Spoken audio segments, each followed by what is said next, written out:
இப்போ நம்ம இந்த ஜாமெட்ரி வச்சு என்ன பண்ணலாம்னு யோசிக்கணும். வாலிபால் ஒன்று கிரியேட் பண்ணுவோம்.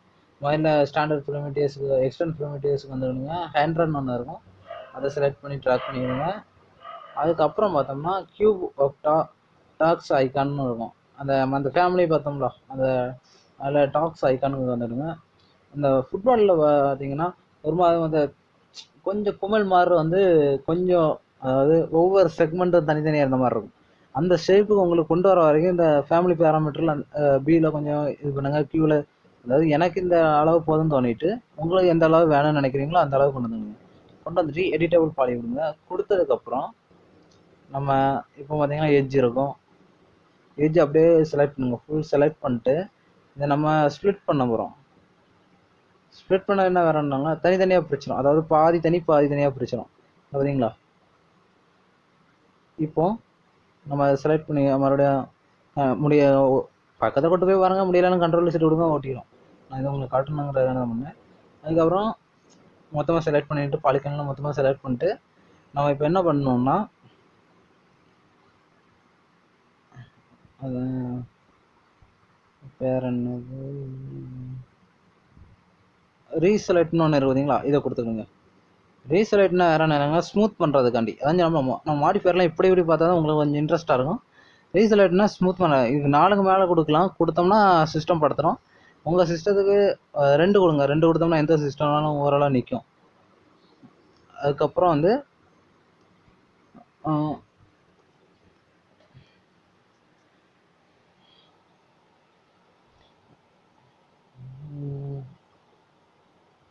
எடுத்துகிட்டே இருந்தீங்கன்னா ஸ்பேரின்னு ஒன்று வரும். ஸ்பேரின்னா வேற ஒன்றும் இல்லைங்க, அது ஒரு மாதிரி திட்டாக இருக்குது பார்த்தீங்களா. இதெல்லாம் அந்த பாலிகனில் செலக்ட் பண்ணிட்டு தான் நீங்கள் பண்ணணும். அது ஒன்று இருக்குது. நான் எப்படி செலக்ட் பண்ணிட்டு பண்ணலாம் பார்த்தீங்களா, அதே மாதிரி செலக்ட் பண்ணிட்டு பண்ணுங்கள். செலக்ட் பண்ணாமல் பண்ணீங்கன்னா மொத்தமாக செலக்ட் பண்ணிங்க பண்ணிவிடுங்க. பண்ணதுக்கப்புறம் எடிட்டபிள் பாலி கொடுங்க.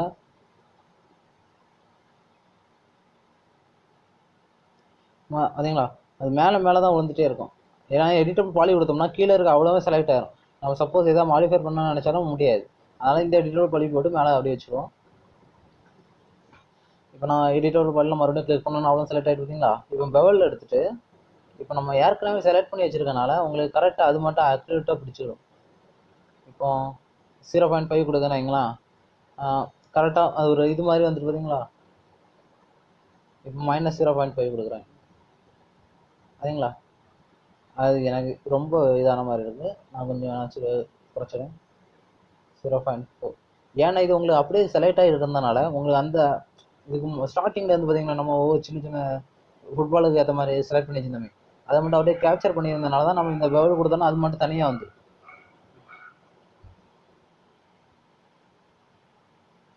அடிச்சிட்டேன். கொடுத்துட்டு அதுக்கப்புறம் என்ன பண்ணோம்னா ரொம்ப சிம்பிள் ப்ராசஸ். இப்போ எடுத்துகிட்டு பார்த்தோம்னா உங்களுக்கு ஓரளவு அதுக்கான ஷேப்பும் கொஞ்சம் ஸ்மூத்னஸும் கிடைக்கும். ஆனால் பார்த்தீங்கன்னா கொஞ்சம் திட்டாக இருக்க மாதிரி இருக்குது தெரியுதுங்களா. அந்த ஃபுட்பாலில் ஒரு மாதிரி கொஞ்சம் திட்டு இருக்குது. அதை கொஞ்சம் ஸ்மூத் பண்ணுறதுக்கு வந்து நம்ம இதை எடுக்கலாம். என்ன ஸ்மூத் கரெக்டாக இருக்கும், மெச் ஸ்மூத் போடுவோம். மெச் ஸ்மூத் போட்டோம்னா அந்த நம்மளுக்கு அந்த ஒரு மாதிரி சின்ன திட்டாக இருந்து பார்த்தீங்களா, அதுவும் ஸ்மூத் ஆயிரும் சரிங்களா. கொஞ்சம் அந்த ஷைனிங் எஃபெக்டோட இருக்குது. இதுக்கப்புறம் என்ன பண்ணுவோம்னா நம்மளுக்கு இப்போதைக்கு ஃபுட்பால் கிரியேட் ஆகிட்டு இனி இது கலர் பண்ணணும். கலருக்கு வந்து நம்ம மெட்டீரியல் எடிட்டர் தான் யூஸ் பண்ணணும். அந்த உலக மாதிரி இருந்ததுங்க அதை கொடுங்க. இல்லை எம்மா கிளிக் பண்ணுங்கள், அது ஆட்டோமேட்டிக்காக ஓப்பன் ஆகும். ஓப்பன் ஆனதுக்கப்புறம் இதுதான் கலர் சாய்ஸஸ். நம்ம இந்த டிஃப்யூஸில் தான் இதாக்க முடியும். ஆம்பியன்ட் இதாக இருக்கும். நம்ம இனி மெட்டீரியல்னே தனி ஒரு இது போடலாம். இப்போ உங்களுக்கு சும்மா இது இந்த உருண்டையை இப்படி பண்ணோம்னா உங்களுக்கு ஃபுட்பால் மாதிரி தெரியாதுங்கிறதுனா உங்களுக்கு இந்த மாதிரி ஒன்று பண்ணுறது. கன்வெர்ட் டு எடிட்டபிள் பாலி கொடுப்போம். அவ்வளோவுமே ஒன்றா சேர்ந்துடும். இப்போ என்ன பண்ணோம்னா இப்போ எடிட்டபிள் பாலி நீங்கள் கொடுத்து பண்ணீங்கன்னா வைங்களேன், நான் செலக்ட் பண்ணாமல் இருந்தீங்கன்னா இப்படி தான் இருக்கும், ஒவ்வொரு கட்டகட்டமும் ஆகும். ஆனால் அதே லாஸ்ட் இருக்க இந்த எலிமெண்ட்டை கொடுத்து பண்ணீங்கன்னா கரெக்டாக அது மட்டும் செலக்ட் ஆகும். ஃபுட்பாலில் பார்த்தீங்கன்னா அந்த பிளாக் கலர் வந்து அந்த கொஞ்சம் தள்ளி இருக்கும், ஒயிட் கலருக்கும் கொஞ்சம் தள்ளி இருக்கும். நம்ம அதுக்கேற்ற மாதிரி அந்த பிளாக் கலருக்கு ஏற்ற மாதிரி கொஞ்சம் செலக்ட் பண்ணிக்கணும். என்ன தனித்தனியாக கலர் கொடுக்கணுங்களா. பிளாக் கலர் இருக்கிற மாதிரி செலக்ட் பண்ணிடும்.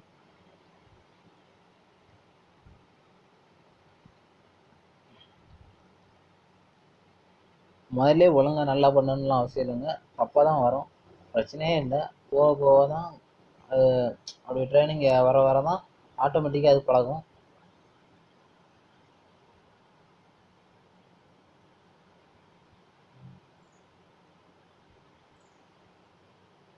கொடுத்ததுக்கப்புறம் மெட்டீரியல் எடிட்டரை வச்சு இப்போ நம்ம வந்துக்கிட்டோம். வந்துட்டு ஏன்னா இது மட்டும் நீங்கள் கொஞ்சம் புரிஞ்சு பார்க்க வேண்டியது இருக்கும். மற்ற எல்லாம் உங்களுக்கு ஓரளவு அந்த இது பேசிக் தெரிஞ்சனால உங்களுக்கு ஈஸியாக இருக்கும். மெட்டீரியல் எடிட்டர் நான் எடுக்கல, கலர் கொடுக்கணுமேங்கிறதுக்கான தான் பிளாக் கலர் கொடுத்துருங்க. ஸ்பெக்ட்ரா கலர்னால் உங்களுக்கு வேற ஒன்றும் இல்லைங்க, ஸ்மூத்னஸ் அது ஜாஸ்தி பண்ணும். இப்போ ஒரு பிரைட்னஸ் வெளிச்சத்தை போட எப்படி இருக்கும் அது பண்ணும். அதுக்கப்புறம் க்ளோசினஸ் வந்து ஒரே இடத்துல அதை குமிக்கும், அதாவது கொஞ்சம் ஷைனிங் அடித்த மாதிரி உங்களுக்கு எஃபெக்ட் கிடைக்கும். இப்போ அசைன் டு மெட்டீரியல் கொடுத்தோம்னா அசைன் மெட்டீரியல் டு செலெக்ஷன், அதாவது நம்ம செலெக்ஷன் பண்ணிற இடத்துல இந்த மெட்டீரியல் அப்ளை பண்ணட்டா அப்படிங்க நம்ம அப்ளை பண்ணியாச்சு, அதை கொடுத்தனால அப்ளை ஆயிடுச்சு. அதுக்கப்புறம் கண்ட்ரோல் ஐ கொடுத்தா போதும். கண்ட்ரோல் ஐ கொடுத்தோம்னா அப்படியே இன்வெர்ஸ் ஆயிரும், அதாவது நீங்கள் செலக்ட் பண்ணதுக்கு ஆப்போசிட்டாக செலக்ட் ஆயிரும். இப்போ நம்ம அப்படியே பிளாக் ஒயிட், ஏன்னா ஒரு பிளாக் கலர் இருக்கும் ஒரு ஒயிட் கலர் இருக்கும் போல பொறுத்த வரைக்கும், நம்ம அதே மறுபடியும் அதே எஃபெக்ட் தான், க்ளோஸ்னஸை கூட்டிவிடும், ஷைனிங் ஐட்டமாக மாற்றிடும். வச்சுட்டு இப்போ அப்படியே ட்ராக் பண்ணி இது ரெண்டு போட்டோம்னா போதும். இது ரெண்டு மெத்தட் உண்டு, ட்ராக் பண்ணியும் போடலாம், உங்களுக்கு அந்த அசைன்மெண்ட் கொடுத்தாலும் இருக்கும். இப்போ பார்த்தீங்கன்னா உங்களுக்கு தெரியும் அந்த ஃபுட்பால் கலர் அந்த இது வந்துட்டு பார்த்தீங்களா, F9 கொடுத்து பார்த்தீங்கன்னா எங்களேன் இது தனிச்சு உங்களுக்கு இப்படி தான் 2 ரூபாய்க்கு கிடைக்கும் சரிங்களா.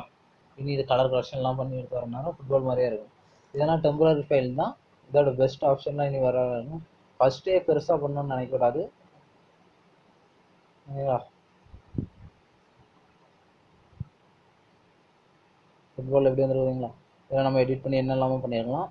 சரி, அடுத்த ஒரு ட்விட்டரில் பார்ப்போம். F9 கொடுத்துருந்தா ரெண்டர் பண்ணி பார்க்குறதுக்கு.